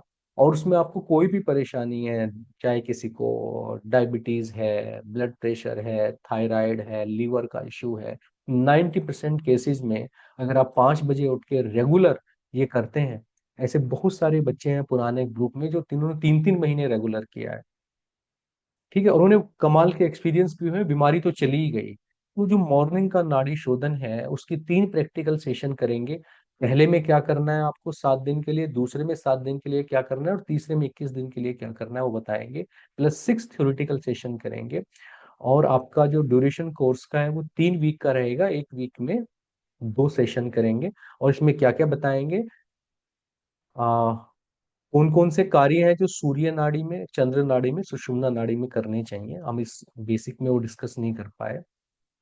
और डेली के जो हमारे काम है उसमें कौन सा स्वर किस टाइम पे चलना चाहिए, एलिमेंट्स क्या होते हैं स्वर के, है ना, कि एक स्वर में पृथ्वी तत्व आ रहा है, स्वर में जल तत्व आ रहा है, स्वर में वायु तत्व आ रहा है, तो वायु तत्व के टाइम पे कौन सा काम करना है, कौन सा नहीं करना है, और इनका एप्लीकेशन क्या है।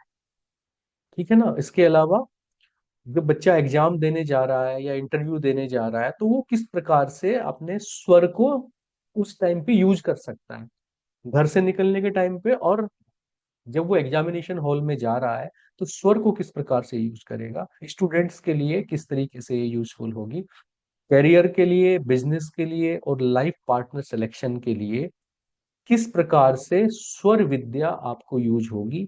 बहुत इजी है।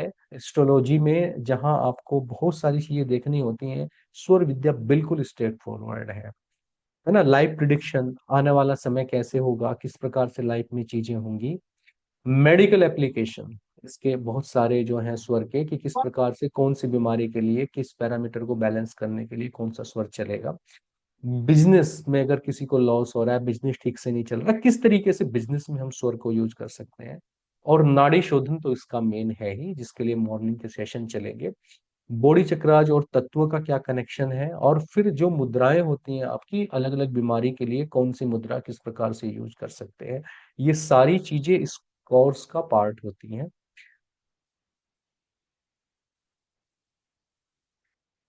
ठीक है। ये मैं आपको दिखा रहा था। हम्म, ये वाला।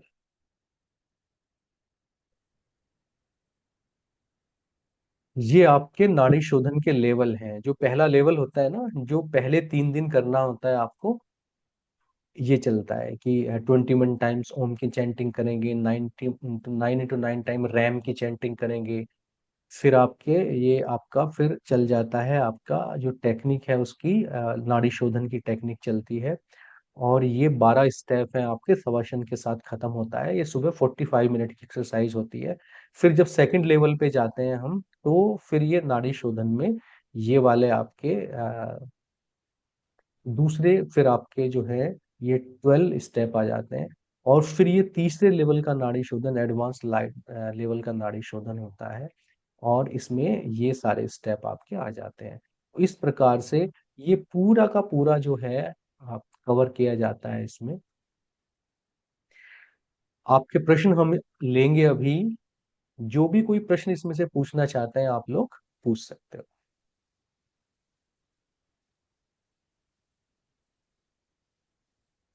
सर मैं पूछूं? हाँ हाँ, कोई भी पूछ सकता है प्लीज। अ, ये कोर्स में दोबारा ज्वाइन करना चाहूंगी जो आप जून में कर रहे हो, कर सकती हूँ? आप तो कर चुके हो। मैं दोबारा दूंगा। हाँ, तो दोबारा जिसको ज्वाइन करना है उसके लिए कोई चार्ज नहीं है। जिसने एक बार कोर्स कर लिया वो दोबारा ऐसे ही कर सकता है। आप ना ऐसे ग्रुप ज्वाइन कर लेना, ठीक है ना। आपको चिंता करने की जरूरत नहीं सर मुझे भी करना है सर। है। हाँ उमेश जी, आप तो देखिए ना, आप लोग तो वैसे फैमिली मेंबर हो गए हैं, तो आप तो जिस में मर्जी ना जिस कोर्स में चाहे घुस जाया करिए। आपको पूछने की जरूरत नहीं है। ठीक है सर, थैंक ठीक यू है। सर। हाँ हाँ, कोर्स तो होता रहेगा। आज आज जो क्लास की है इसमें से कोई प्रश्न हो तो बताइए। सर पारुल बोल रही हूँ। हाँ जी हाँ जी, पारुल बताएं। सर जो ओम का चैंटिंग करनी है, आ उमा, तो इसमें एक ही सांस में करनी है या फिर हर बार सांस लेनी है, जैसे आ बोल या फिर सांस लेनी है, फिर कैसे हाँ, करनी ये है? आपने अच्छा सवाल पूछा। देखिए मैं आपको एक चीज बताता हूँ। एडवांस की चीज है मगर मैं बता देता हूँ आपको कि एक ना हार्ट रेट वेरिएबिलिटी होती है। क्या होती है उसको डिटेल में डिस्कस करेंगे कभी। मगर बीमारियों से बचने के लिए हमेशा आप जो सांस लेते हो, सांस लिया आपने मान लीजिए 3 सेकंड में, तो आपको जो सांस छोड़ना है बाहर, वो 3 में कभी नहीं छोड़ना, 5 में, 7 में, 9 में छोड़ना है। तो इससे क्या होगा कि बहुत सारी बीमारियां, बहुत सारी परेशानियां, आपके हार्ट रेट वेरिएबिलिटी, आपकी न्यूरोप्लास्टिसिटी, बहुत सारी चीजें इंप्रूव होती हैं, वो अलग बात है। मगर जो ओम चैंटिंग का आपने सवाल पूछा है उसका पर्पज यही है कि आपने जब सांस अंदर भरा और आ उ म में सांस को छोड़ा है, वो एक सांस में छोड़ना है, तो आपका ड्यूरेशन बहुत बढ़ गया। 9 सेकंड का हो गया, 10 सेकंड का हो गया, 12 सेकंड का। आपने लिया तो 3 सेकंड में और छोड़ रहे हो आप 12 सेकंड में। तो ये जो दोनों डिफरेंस है, जो इतना बड़ा हो गया डिफरेंस, इसके कितने फायदे होते हैं आप सोच नहीं सकते। अगर आप कोर्स भी नहीं कर रहे हैं, आप किसी चीज पे ध्यान नहीं लगा रहे हैं, आप बस दिन में ऐसा कर लें कि बैठ के सांस 3 सेकंड में लें और 6 सेकंड में छोड़ें उसको। गहरा सांस लें और डबल टाइम में छोड़ें। आप देखेंगे कि उसी से ही आपकी जो परेशानियां, गैस्ट्रिक की परेशानियां, हेडेक की परेशानियां, बीपी की परेशानी, सब ठीक हो जाएगी। ज्यादा कुछ करने की जरूरत नहीं है। तो पारुल जी, एक सांस में आपको तीनों करने हैं, आ ऊ मा। थैंक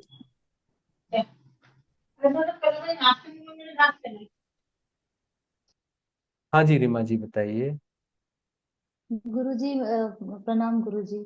प्रणाम। गुरुजी मैं पूछ रही थी ना कि जैसे ये तो मतलब 3 वीक्स के कोर्स है ना ये।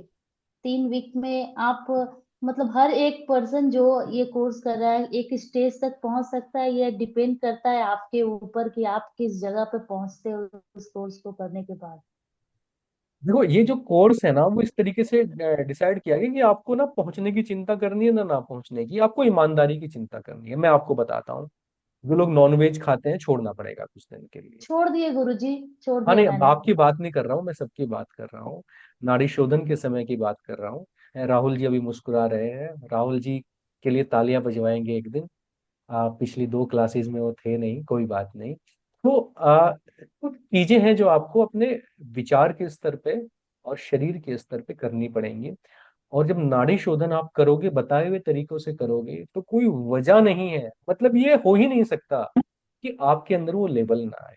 हाँ, आपके दिमाग में खुरापात चल रही है, आप झूठ बोल रहे हो, आप रिश्वत ले रहे हो, आप गलत काम कर रहे हो, आप नॉन वेज खा रहे हो उस टाइम पे, तो दवाई तभी फायदा करती है जब आप उसमें परहेज वगैरह करते हो, ठीक है ना। अदरवाइज ये कोई ऐसा बड़ी चीज नहीं है कि इसमें कोई इतनी बड़ी तपस्या है कि इंद्र का सिंहासन डोलेगा नहीं डोलेगा, ऐसा कुछ नहीं है इसमें। आप इसे करोगे ना तो रिजल्ट आएंगे, निश्चित आएंगे। जी गुरुजी। गुरुजी प्रणाम। हाँ जी, प्रणाम। गुरुजी एक्चुअली मुझे स्वर विद्या के बारे में कुछ पता नहीं है। एक्चुअली मेरा फर्स्ट मतलब ज्वाइन ही किया है मैंने, आपके थ्रू ही जाना है। तो मेरे दो क्वेश्चन है, जैसे भी आपने बोला कि नॉनवेज को छोड़ना पड़ेगा। सो आई एम बंगाली, तो हमारे यहाँ पे नॉनवेज होता है। तो मेरा ना क्या है कि मुझे पर डे नॉनवेज चाहिए ही होता है। तो जैसे मैंने यहाँ पे आपका वृंदावन का मैंने ज्वाइन किया था, तो उनसे मैंने पूछा था, तो उन्होंने कहा था कि आप नॉनवेज आपका अपने आप ही छूटेगा।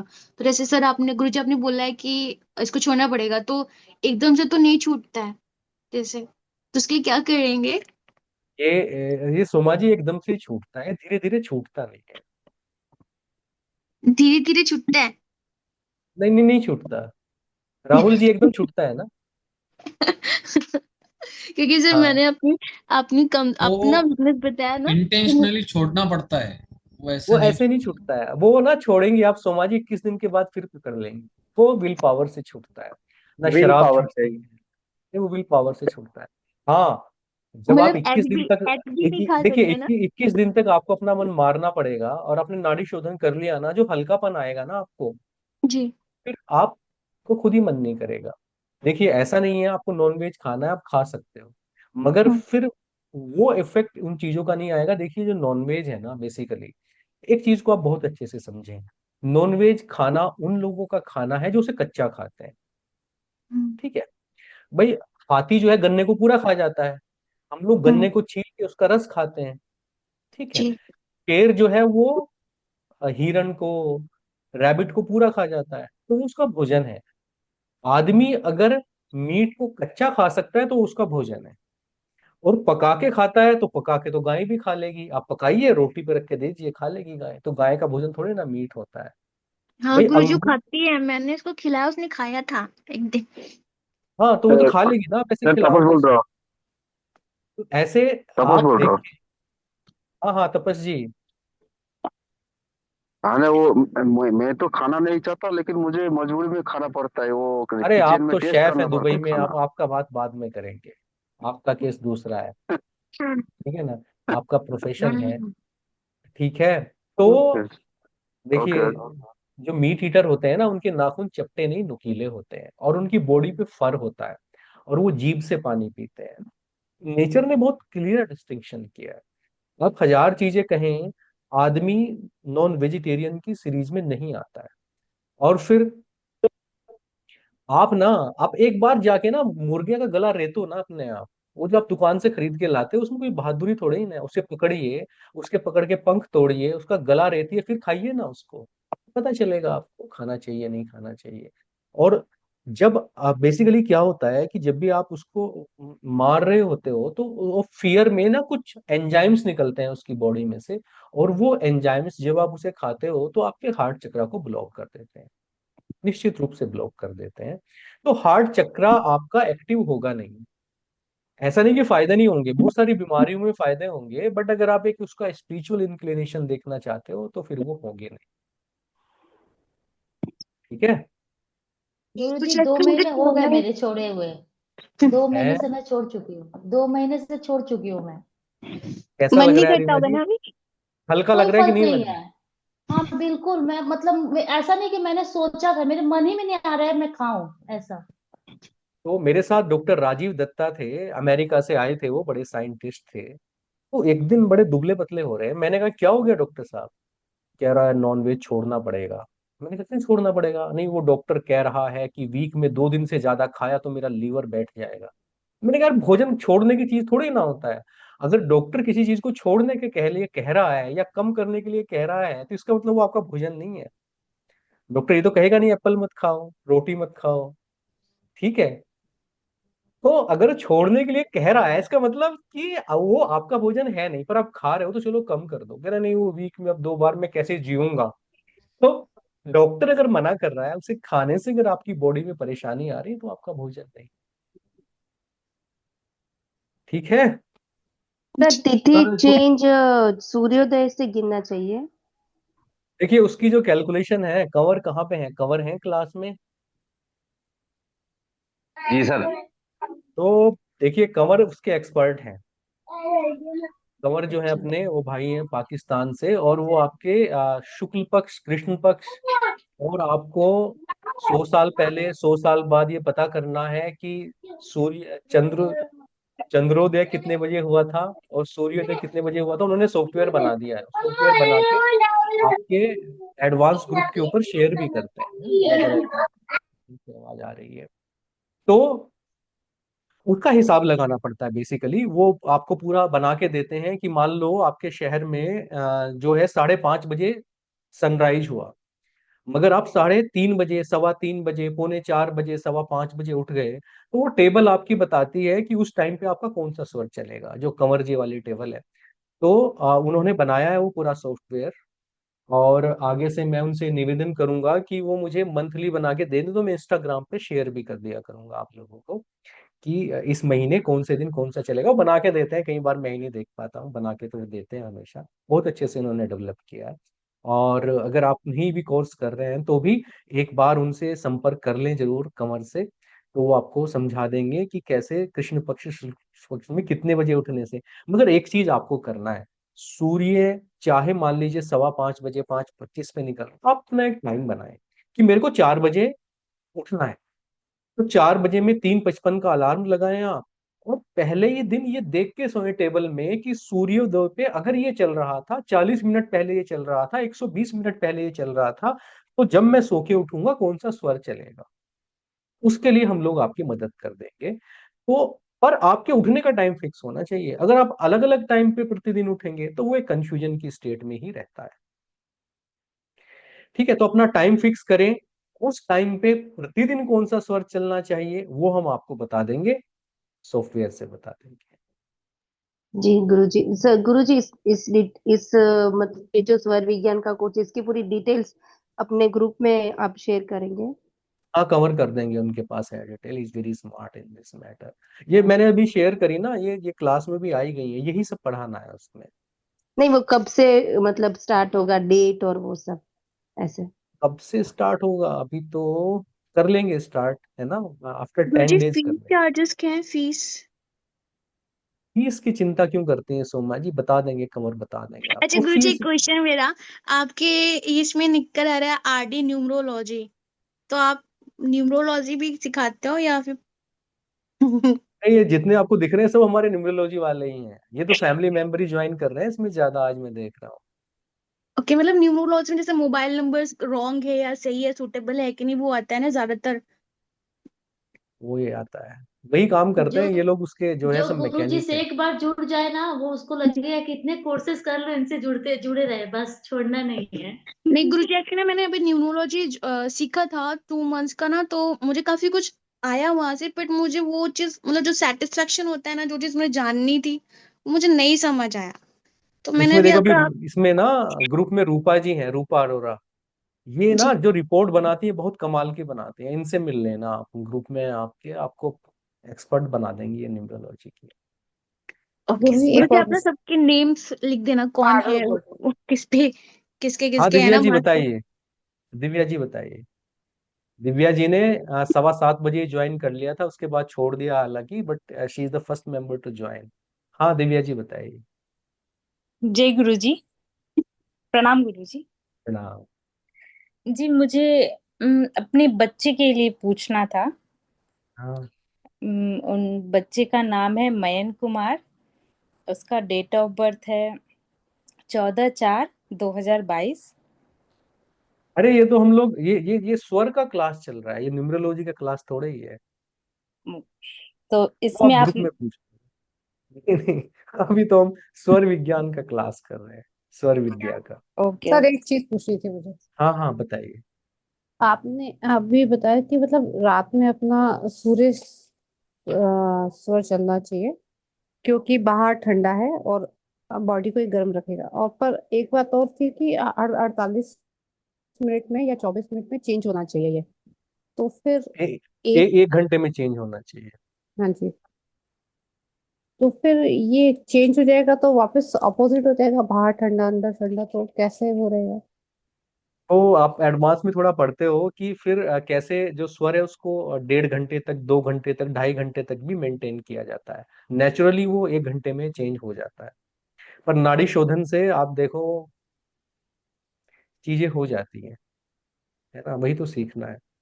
तो हम ये 10 दिन सर, में बाद क्यों स्टार्ट करें, नेक्स्ट वीक क्यों नहीं स्टार्ट करें? मुझे एक्चुअली आपको बताऊंगी क्या रीजन है। इस थोड़ा चीज जल्दी का नहीं स्टार्ट हो सकता जून की तरह? ये स्वर विज्ञान का जो कोर्स है वो थोड़ा जल्दी स्टार्ट नहीं हो सकता क्या जून से? तो थोड़ा प्रॉब्लम हो जाएगी। क्यों प्रॉब्लम क्यों हो जाएगी? जयपुर में गर्मी ज्यादा है? नहीं नहीं, मुझे मेरा नेक्स्ट स्कैन से पहले अच्छी तरह सीखना है एक्चुअली। चलिए कोशिश करेंगे कि इसको जल्दी स्टार्ट कर दें, और इस बार ऐसा करेंगे कंवर कि ना पहली क्लास से ही हम लोग नाड़ी शोधन स्टार्ट कर देंगे, जिस दिन सर एक पहली बात क्लास करेंगे। पूछना है सर। सर हाँ दिलीप जी। पूछना है सर, ध्यान लगाने समय आधा आंख खुला रखना चाहिए या पूरा बंद रखना चाहिए? अरे हम ध्यान ही नहीं है भाई, हम स्वर विद्या वाले हैं। ये जो सर ध्यान ये की 1000 चेकिंग विधियां है ना, ये ध्यान की जो आप नासिका के अग्रभाग पे त्राटक करते हो जो ना, वो त्राटक का पार्ट होता है, इसमें आधी आंख खुली रहती है। जैसा कि वो सब मत, वो ज्यादा चक्कर में नहीं पड़ना चाहिए। सरल जितना रहेंगे उतना ठीक है। नहीं सर, योग वगैरह करते हैं प्राणायाम के लिए तो उसमें आधा आंख खुला रहता है तो थोड़ा कॉन्फिडेंस ज्यादा मिलता है, कम इसीलिए कम पूछ कम लिया कि करिए, कॉन्फिडेंस अंदर से आना चाहिए, बाहर से नहीं। देखिए एक चीज मैं बताता हूँ आपको, ध्यान जो है ना, वो अन्नमय कोश और प्राणमय कोश से निकल के विज्ञानमय कोश में जाने का रास्ता है। जब भी आप सांसों को लेके, आंखों को लेके, फिजिकल चीजों को लेके ध्यान की व्यवस्था करेंगे, तो आपसे फिर ये छूटता नहीं। ठीक है, ये शुरू में तो बहुत फास्ट चलता है, मगर बाद में यही बंधन बन जाता है। जैसे आप अपने बच्चे को ना वॉकर लेके चलना सिखाते हैं, बड़े खुश होते हैं ना वॉकर लेके आते हैं उसके लिए, और वो साल भर बाद भी वॉकर छोड़ के चलना ना शुरू करे तो चिंता हो जाती है, नहीं हो जाती? तो हम्म। वॉकर आता है छोड़ने के लिए, आप उसको पेंच लगा के फिट थोड़ी ना कर देंगे। तो इस शुरू से ही आप नाटक करना है कर लीजिए कुछ टाइम के लिए। वो एक अच्छी विधि है आपकी, अल्फा और थीटा वेव को लाने की। मगर ध्यान जब करना है तो फिजिकल चीजों से नहीं करना है, नहीं तो आप ना ट्रांस में नहीं जा पाएंगे, ट्रांसकेंड नहीं कर पाएंगे, बंधे रह जाएंगे। फिर फिर भी आँख जैसे खुला नाव रहता को है। अगर आपने उसका लंगर नहीं खोला, थोड़ी दूर चल के अटक जाएगी वो। फिर भी आँख खुला रहता है तो उसमें दिमाग तो भटकता ही है ना इधर उधर। भटकने दीजिए, दिमाग का काम भटकने का, आपका बैठने का। जब वो अपना काम ईमानदारी से कर रहा है, आप अपना काम ईमानदारी से करिए। जो देर तक लड़ेगा वो जीत जाएगा। Never give up attitude. ठीक है ना? ये पूजन विधि वाला बात पूछा। हाँ, जब नाड़ी शोधन करेंगे आप, नाड़ी शोधन के बाद आप ध्यान में बैठिए, आपका ना 120% तक ज्यादा ध्यान लगता है, 150% तक ज्यादा ध्यान लगता है। आप नाड़ी शोधन के बाद ध्यान करिए, और आप देखिए फिर ध्यान में कैसे लगता है। तो सफाई करके बैठेंगे तो अच्छा रहेगा। जी सुरेंद्र जी बताइए। सर आपने जब सेशन में बताया, आवाज नहीं आ रही है आपकी। कि अभी अभी गुरु जी सब टाइमिंग कितना रहेगा सर? टाइमिंग का कब से कब तक रहेगा नाड़ी शोधन? कोर्स जो है ये वाला, हाँ जी। इसको या तो मंडे ट्यूसडे में कर लेंगे, या इसको फ्राइडे सैटरडे में कर लेंगे, तो ये तो जल्दी खत्म हो जाएगा। टोटल जो है आपकी 6 टाइमिंग क्लास क्या होनी रहेगा? है। मॉर्निंग सेशन रहेंगे मेन, टाइमिंग क्या देखिए। रहेगा? टाइमिंग तो वही अपना रहता है 7:59। मॉर्निंग में 5 o'clock रहेगा टाइम। वो जो सेशन है राइट। आपके, वही मेन चीज है। बाकी जो सारी चीजें तो आपको यूट्यूब पे मिल जाएंगी मेरी वीडियोस में। बस आपको जो मॉर्निंग सेशन है उसको बहुत अच्छे से करना है। पिछले बैच का हम लोग बहुत अच्छे से कर भी नहीं पाए, मैं कुछ चीजों में बिजी हो गया, तो वो पिछले बैच वाले बच्चे भी रहेंगे साथ में, और ये कंप्लीट करना है। उनका एक ही सेशन हो पाया था, तो ये था कि इसी के साथ उसका उनका भी प्लान करेंगे। पहली क्लास से ही हम लोग इस बार करना शुरू करेंगे, और इसे कंटिन्यूअस करेंगे। ठीक है थैंक यू जय थैंक जय सर, मैं कुछ कहना चाहती हूँ। जी। अंशु जी कैसी हैं? जय जय सर, बहुत जी, अच्छे। जैसे बताइए। सर मैं ये पूछ रही थी, जैसे हमको सांसें भी गिनती की मिलती हैं और कौर भी गिनती के मिलते हैं। ठीक है, तो फिर हम ऐसा क्या बैलेंस बनाएं, हम खाने पीने का क्या रूटीन बनाएं कि वो दोनों चीज हम लोगों की बैलेंस रहे? क्या रूटीन होना चाहिए हम लोगों का? देखिए, प्रकृति ने ना आपके गले में दो सेंसर रखे हैं, एक खाने का और एक सांस का। ठीक है। अब एक आदमी क्या करता है, ज्यादा खाता है ना। तो आप पानी पी रहे हो या खाना खा रहे हो तो सेंसर तो काउंटिंग कर लेता है। तो कई बार क्या होता है, कुछ लोगों का खाना खत्म हो जाता है, सांस खत्म नहीं होते, तो वो हॉस्पिटल में कोमा में पड़े होते हैं। कुछ लोगों का क्या होता है कि उनकी जो है खाना बचा होता है और सांस थोड़े कम रह जाते हैं। तो लोग कहते हैं कि जब से ये हमारी दादी पिछली बार से बीमार हुई, बड़ा खाना खाने लग गई हैं, कहीं कहीं रोटी खाती हैं, अब इनका पेट भी खराब नहीं होता है। तो प्रकृति बैलेंस कर रही है, आपका खाना बचा हुआ है मगर आपके सांस कम पड़ गए हैं। ठीक है ना। तो इनको जो बैलेंस रखने का तरीका है, वो सबसे अच्छा तरीका खाने का ये है कि 25 साल की उम्र तक आप 20% पेट में जगह बचाएं। 40 साल के बाद 50% जगह बचाएं हवा और पानी के लिए। और जब आपकी एज 60 के ऊपर हो जाए तो फिर आप 40% पेट भरें। बस यही एक गणित है, फिर कोई बीमारी भी नहीं होगी, परेशानी भी नहीं होगी। और नाड़ी शोधन रेगुलर करें एक बार सीख के, तो आप देखेंगे कि आप तीनों स्तर पे, बॉडी माइंड सोल, तीनों के लेवल पे बैलेंस हो जाएंगे और बीमारी और ये सारी चीजें खत्म हो जाती हैं फिर। वैसे मैं इन सारी चीजों से, मुझे 4 साल हो गए जुड़े हुए, बहुत टाइम हो गया है। मेरा जो नाड़ी शोधन का जो रूटीन है, तो मैं देख रही हूँ जब से आपसे सीखा है मैंने, तो मेरा बैलेंस रहता है, मतलब डे वाई बिल्कुल सही चलता है मेरा स्वर वगैरह। चेक करती हूँ मैं वो। लेकिन मुझे सिर्फ एलिमेंट्स में थोड़ा सा प्रॉब्लम हो जाती कभी कभी, कि एलिमेंट्स में पहचान ही नहीं पाती। पहचानवाएंगे आपको, वो थोड़ी सी प्रैक्टिस करनी पड़ती है एलिमेंट्स के लिए। ये बात सच है कि उन्हें खासतौर से जब अग्नि तत्व आता है और सांस बाहर ना जाके ऊपर की तरफ जाता है, उसको पहचानना थोड़ा मुश्किल होता है। मगर अंशु जी, ये हो जाता है कि आप किसी आदमी के सामने बैठे हैं और आपको उस टाइम पे जल तत्व चलाना है। काम करने के लिए आपके सांस में जल तत्व आना चाहिए। मान लीजिए जल तत्व आएगा 16 अंगुल पे, तो नाड़ी शोधन आपको वो ताकत देता है कि आप बैठे बैठे अफर्मेशन लेते हैं और जल तत्व चलने लगता है। ये नाड़ी शोधन का फायदा है। नहीं तो होता ये है कि चलना लेफ्ट चाहिए, इंटरव्यू देने बैठो राइट ही चलेगा, कुछ हाँ, भी कर लो, ये बीच बीच में उठ के टॉयलेट चले जाओ, वहां पे कोई कर लो, वो चेंज नहीं होता है। तो कभी फिर कभी उसका तो बिल्कुल ही चेंज नहीं होता, बिल्कुल कितनी भी कोशिश नाड़ी कर ली। शोधन ठीक से नहीं है ना। आदमी हाँ स्मार्ट हाँ। बनने की कोशिश करता है, किताब पढ़ के कर लेगा, तो होता नहीं है, टाइम पे नहीं होता है। ठीक है, चलिए फिर, जय बहुत जय बहुत सर। खाने धन्यवाद पे आप भी लोगों कंट्रोल का। होता है। ठीक है, चलो जय नमस्कार। जय। क्या गुरु जी। प्रणाम प्रणाम sir. Guruji. Thank you sir. प्रणाम।